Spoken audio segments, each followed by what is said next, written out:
Well, the Philadelphia Eagles have even more drama now after Brandon Graham goes on the radio discussing the Jalen Hurts-AJ Brown situation. And now that it's apparently an even bigger controversy, I'm here to tell you why we need to shut this down immediately. Nick Sirianni would agree as he cleared some things up today. We will break all of it down, but welcome into A to Z Philly. I'm RB. Do me a favor. Go down below, like this video if you do enjoy this content, subscribe to our channel, and also comment down below. Where are you at on this? What are your thoughts and what is your stance on this current situation? I want to get into it right away and dispel this crap. But first, I want to tell you about the Eagles offense since the bye week. All right. As you can see, they are top 5 in almost every category.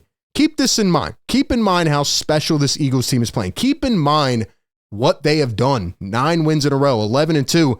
This team has looked really damn special. And up until this weekend, I mean, we've been calling them a Super Bowl contender. So keep your eyes on the prize and keep this in the back of your head. We'll get back to it here in just a few minutes. But I want to jump right into what Brandon Graham did last night on the WIP Brandon Graham show. I know he does a weekly show at like 6 p.m. on Mondays. But I'm getting really tired of how things are being taken out of context. Now, one thing I do want to say, Brandon Graham goes on the radio last night and says, quote, "I know 1 is trying and 11 could be better with how he responds to things. They were friends, but things have changed." Little more on that. He says, quote, "The person that's complaining needs to be accountable. I know that Hurts is trying. Brown could be a little better with how he responds to things. We have to make sure that we don't let the personal get in the way of the business." There was more that he said. You can go listen to the full clip. I'm going to warn you against things like this, especially on WIP's Twitter. And look, I have respect for the greats that have come before, you know, the radio show people and, you know, the announcers and all that. I'm not trying to discredit anybody, but as a radio station, their goal and their idea, no matter how good or how bad the team is to come out and get clicks, right? And for example, here's a poll today from WIP. Are the Eagles going to be okay, or are you now worried after BG's comments? And they did a couple of these poll questions today. And I just can't stand how it's almost like they're trying to create this controversy. I 100% believe that Brandon Graham should not have gone out here and talked about this situation. Like BG, what has he been around now? 15 years? You got to know better, man, especially now that you're injured, now that you're on the sideline. You cannot do this. He has to know better. He cannot do this. But since we are in a town that has a lot of listeners and a lot of people chiming in, you know that this is going to now be all over the map. We can't even talk about the greatness this team has had, or how about Saquon Barkley breaking the Eagles franchise rushing record.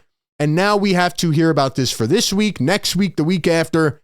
Keep in mind last year, right? Week 3, this same kind of thing happened on the sideline and we didn't stop hearing about it for the rest of the season. And it's just very annoying. BG has to know better, but we have to know that he's not trying to break up Jalen and AJ here.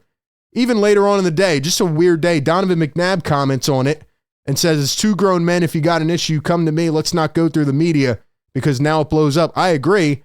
And then Terrell Owens goes right through Twitter and says, "Yeah, I never had an issue with you, but it's known you had an issue with me. So maybe you should have taken your advice here." And he says, "We might have won Super Bowl 39. But look, man, like this is the new age. This is the social media age. You have to be very cognizant with what you are saying. And it's just annoying that this team has to deal with this. And because of one game, we're ready to just blow the whole thing out of proportion.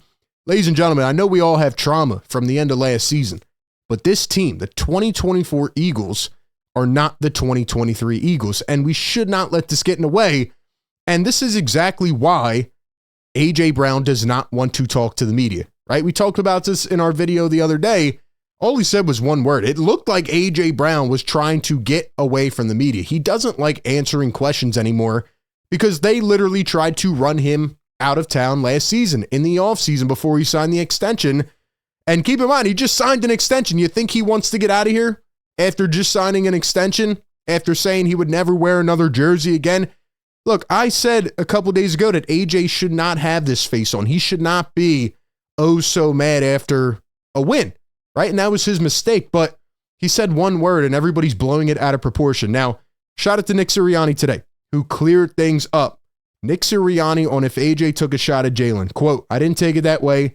I took it as we want to get better as a passing attack. AJ is part of that. Jalen and AJ are both really outstanding people and really outstanding players. That's good leadership from Nick Sirianni. Come out, cut it right away, and clear it up.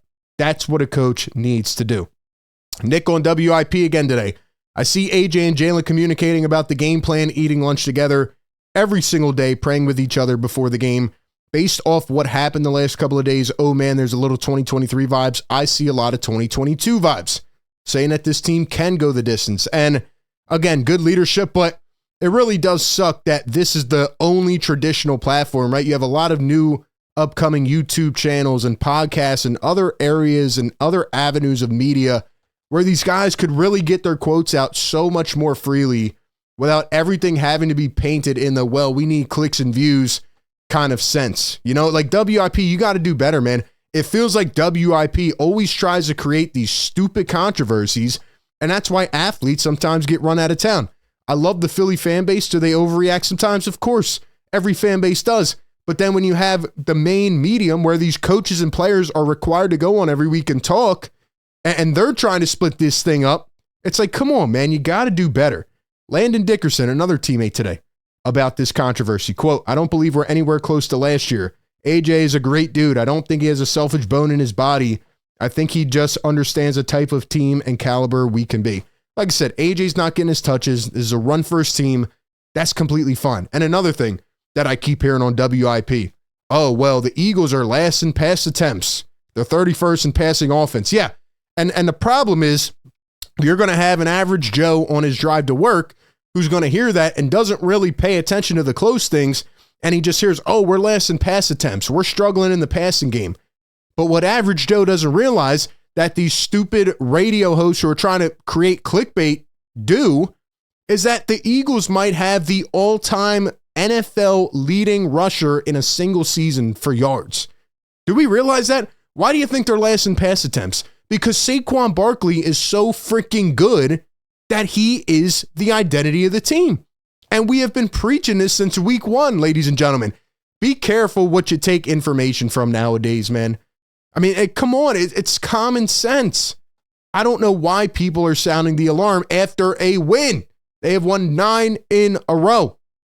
Anyway, Brandon Graham then comes out and he clarifies his own comments last night, saying, I want to start off by apologizing. I was going to see them today anyway, but I want to start here publicly. I made the assumption. I didn't know all the details, and I still don't.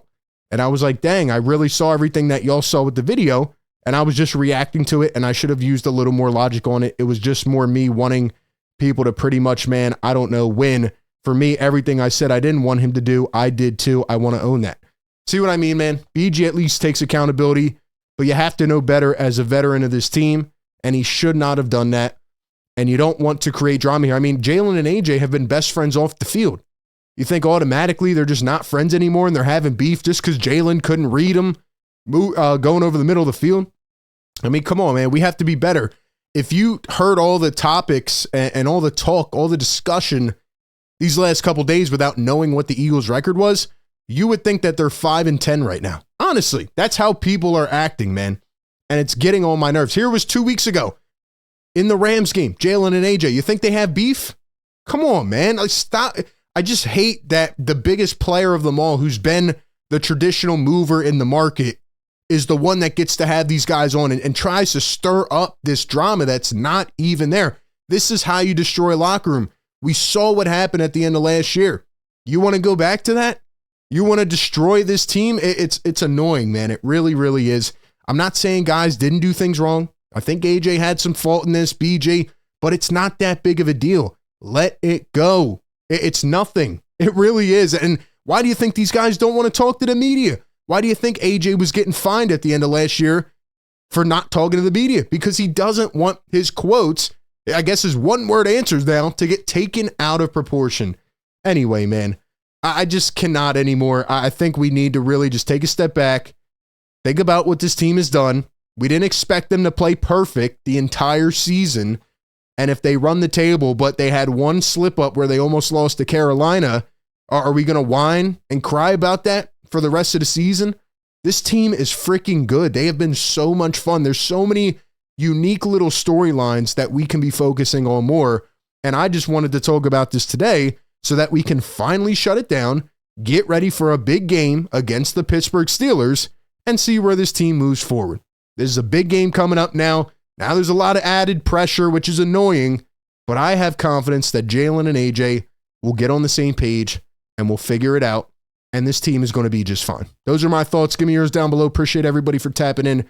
Be sure to like, comment, and subscribe, and I'll catch you on the next one. Also, real quick, let's go ahead and give a shout out to our sponsor of today's video. It is the great BetMGM. Enjoy all your favorite sports like never before at BetMGM. Sign up using our code ATOZPA and get up to $1,000 back in bonus bets if you do not win your first bet. When you register with BetMGM, you'll get instant access to parlays, live bets, player props, and daily boosted odds specials. And with BetMGM at your fingertips, every play and every game matter more than ever. So sign up today with the bonus code ATOZPA and get up to $1,000 back in bonus bets if you do not win your first bet. Brought to you by BetMGM, the sportsbook born in Vegas. Download the app today. Please gamble responsibly.